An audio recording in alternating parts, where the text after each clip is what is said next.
Hello बच्चों, Yashma study point में आप सभी का स्वागत है। आज हम लोग कक्षा 8 विषय सामाजिक एवं राजनीतिक जीवन इसका अध्याय 5 न्यायपालिका के बारे में अध्ययन करेंगे। बच्चों, जिन लोगों ने पहले के वीडियो नहीं देखे हैं जिसमें हम लोगों ने संविधान, संसद, कानूनों की समझ आदि के बारे में पढ़ा था, वो लोग वीडियो देखें, उसको सब्सक्राइब कर लें और बेल आइकन दबाने से आपको इस चैनल के सारे वीडियो समय समय पर मिलते रहेंगे। तो आज हम लोग शुरुआत करते हैं न्यायपालिका। बच्चों, आप लोगों ने नित्य प्रतिदिन अखबार में, न्यूज़पेपर में और टेलीविजन के माध्यम से अदालतों के बारे में पढ़ा होगा।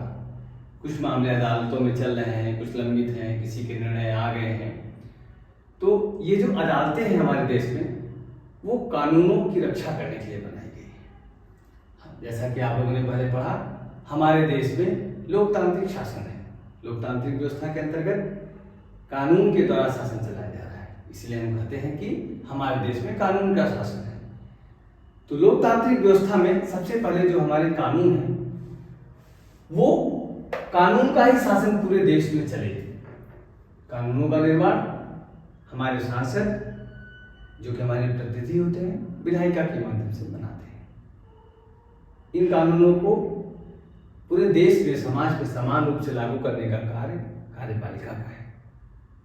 परंतु किसी कारणवश, किसी परिस्थितिवश अगर कानून का उल्लंघन हुआ तो हम कहाँ जाएंगे? हम न्याय की गुहार लगाने के लिए न्यायालय में अर्थात अदालतों में जाएंगे। तो अदालत जो कानून का पालन करवाएगी या कानून के उल्लंघन होने के बाद जहाँ पे हम जाते हैं, वो सभी के लिए समान कानून लागू कराएंगे। तो सभी पे समान कानून लागू हो, इसकी व्यवस्था संविधान ने किसको दी है? न्यायालय। कानून उल्लंघन होने पर एक निश्चित प्रक्रिया होगी, चाहे वो कोई छोटा व्यक्ति हो, किसी भी धर्म जाति का हो, कोई भी लिंग हो। यदि उसने कानून का उल्लंघन किया है तो उसका दंड समान होगा। वो दंड एक निश्चित प्रक्रिया के तहत निर्धारित की जाती है। जैसे कि आप लोगों ने देखा होगा, कोई चोरी में पकड़ा गया तो क्या होता है? पुलिस उसको पकड़ के ले जाती है, एक FIR दर्ज कर लेती है, अपने डायरी में एंट्री कर लेती है, फिर उसको न्यायालय में प्रस्तुत करती है और न्यायाधीश महोदय उसके दंड के अनुसार उसको, अपराध के अनुसार उसको दंडित कर देते हैं, उसको सजा का प्रावधान कर देते हैं। तो कानून का जब उल्लंघन हुआ तो एक निश्चित प्रक्रिया के तहत ही उसको दंडित किया जाता है। हम लोगों ने देखा कि सरकार के 3 अंग हैं: कार्यपालिका, विधायिका और न्यायपालिका। विधायिका ने कानून बनाया, कार्यपालिका ने उसको लागू कर दिया। लेकिन यदि इसका उल्लंघन हुआ और न्यायपालिका निष्पक्ष नहीं हुई तो विधायिका और कार्यपालिका दोनों का दबाव न्यायपालिका पे होगा, तो निष्पक्ष न्याय की उम्मीद नहीं की जा सकती। इसीलिए संविधान में व्यवस्था की गई है कि जो हमारी न्यायपालिका होगी वो सरकार का अंग होगी, लेकिन निष्पक्ष रहेगी, अर्थात उसके ऊपर किसी का नियंत्रण नहीं रहेगा। बच्चों, अब हम पढ़ते हैं न्यायपालिका की भूमिका। एक अर्थ में देखेंगे कि न्यायपालिका के क्या क्या कार्य हो सकते हैं। सबसे पहले हम देखते हैं कि ये न्यायपालिका विवादों का निपटारा करती है। विवादों का निपटारा 2 व्यक्तियों के बीच में हो सकता है, एक व्यक्ति समूह के बीच में हो सकता है, व्यक्ति का राज्य के बीच में हो सकता है, 2 राज्यों के बीच में भी हो सकता है। जैसे 2 राज्य की सीमाएं हैं, उनका निर्धारण करने के लिए कुछ विवाद हुआ, 2 राज्यों के बीच में कुछ नदी जल के बारे में आप लोगों ने भी पेपर में पढ़े होंगे, उसका विवाद हुआ, तो इसका निपटारा कौन करेगा? अगर दोनों राज्य मिलकर न्यायालय के शरण में जाते हैं और न्यायालय नीति संगत संविधान के अनुसार जो निर्धारित होता है उसके तहत अपना निर्णय देती है। न्यायिक समीक्षा अगली भूमिका है न्यायालय की, न्यायिक समीक्षा करना। संविधान ने कुछ कानून बना दिए, उस कानून को लागू भी किया गया, लेकिन एक लंबे समय अंतराल में देखा जाता है कि अगर वो कानून जनता के मौलिक अधिकारों के विपरीत हुआ या उसका उल्लंघन हुआ तो न्यायालय को यह अधिकार है कि वो उन कानूनों को रद्द कर सकते हैं। इसी को न्यायालय की न्यायिक समीक्षा कहते हैं। समीक्षा करना कि वो कानून जनता पे कितना प्रभाव डाल रही है, उनके मौलिक अधिकारों का यदि उल्लंघन करेगी तो न्यायालय स्वतः संज्ञान लेके भी ऐसे संविधान द्वारा बनाए गए कानून को, संसद द्वारा बनाए गए कानून को रद्द कर सकती है। कानून की रक्षा और मौलिक अधिकारों का क्रियान्वयन, बच्चों ये भी एक महत्वपूर्ण भूमिका है। कानून बना दिया संसद ने, क्रियान्वयन भी हो रहा है, लेकिन कानून सभी के ऊपर समान रूप से लागू हो। यदि न लागू हुआ या उल्लंघन हुआ तो सब न्यायालय की शरण में जाएंगे।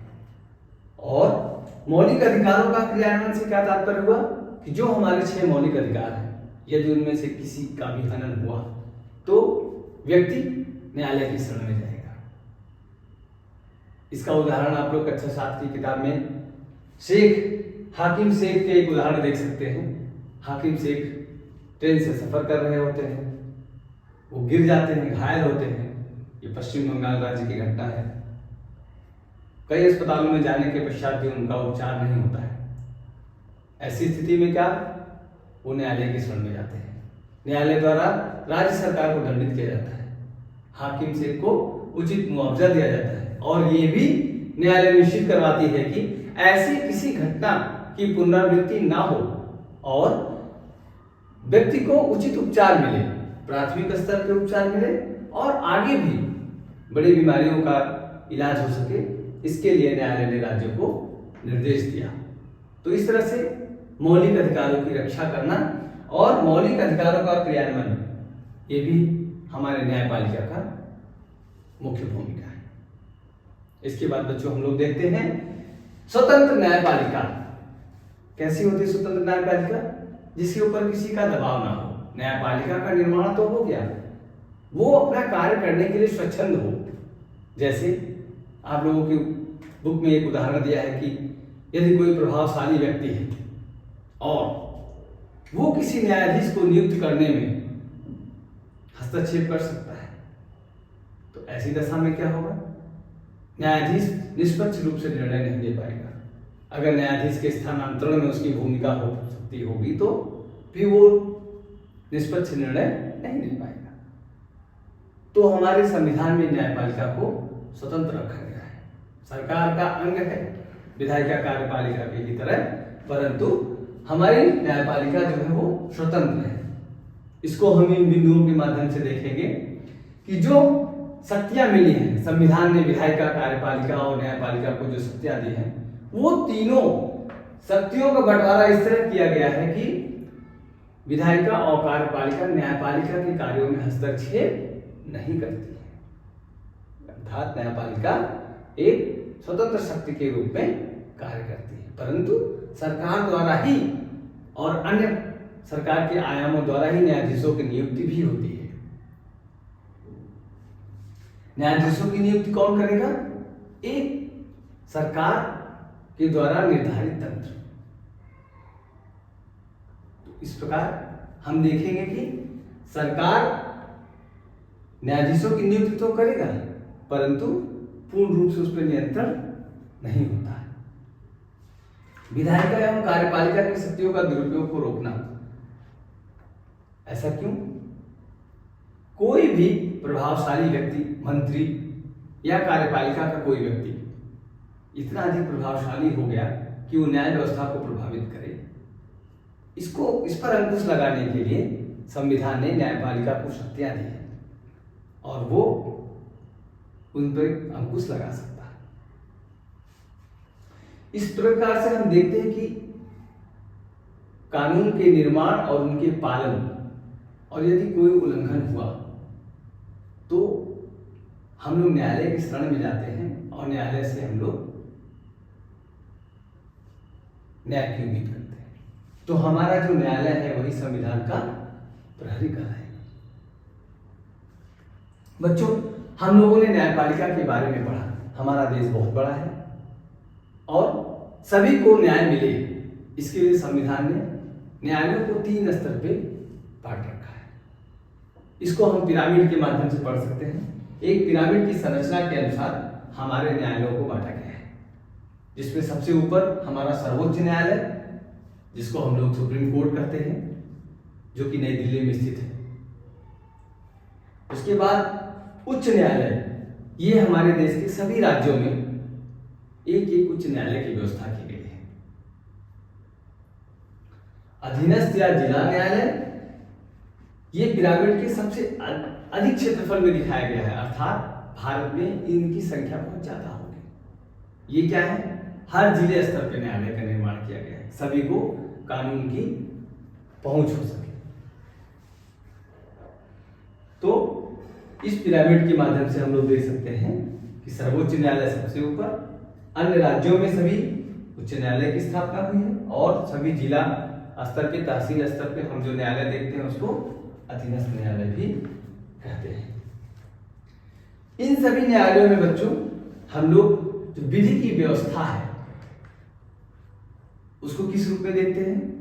विधि की व्यवस्था को हम लोग देखते हैं फौजदारी और दीवानी के रूप में। जो भी समाज में घटनाएं घट रही हैं, जो भी घटनाएं घट रही हैं, यदि वो आपराधिक थी तो हम कहते हैं कानून का उल्लंघन हुआ। तो न्यायालय में वो दो भागों में बांटी गई है, एक फौजदारी और दूसरी दीवानी। फौजदारी में कौन सी आती है बच्चों? जो आपराधिक घटनाएं, किसी की हत्या हो गई, दहेज प्रथा हो गया, इस तरह की घटनाओं को हम लोग फौजदारी में कहते हैं। दीवानी में कौन सी घटनाएं आ जाएंगी बच्चों? दीवानी में वो घटनाएं आती हैं सिविल से संबंधित, जैसे जमीन जायदाद का मामला हो गया।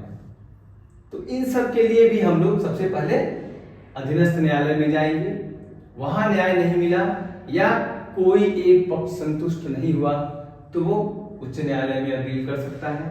वहां से भी अगर संतुष्ट नहीं हुआ तो वो सर्वोच्च न्यायालय में जाएगा, और वहां के जो भी न्याय है वो सभी को मानने पड़ते हैं।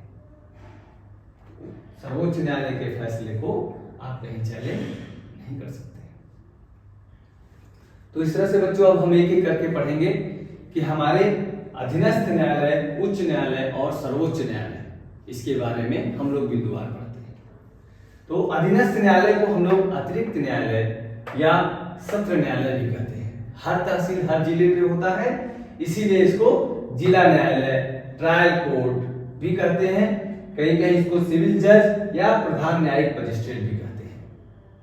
हमारे आसपास जो भी गली मोहल्ले में जो मुकदमे होते हैं, छोटी मोटी घटनाएं होती हैं, उसके लिए हम लोग अपने तहसील पे या इन न्यायालयों में ही संपर्क करते हैं।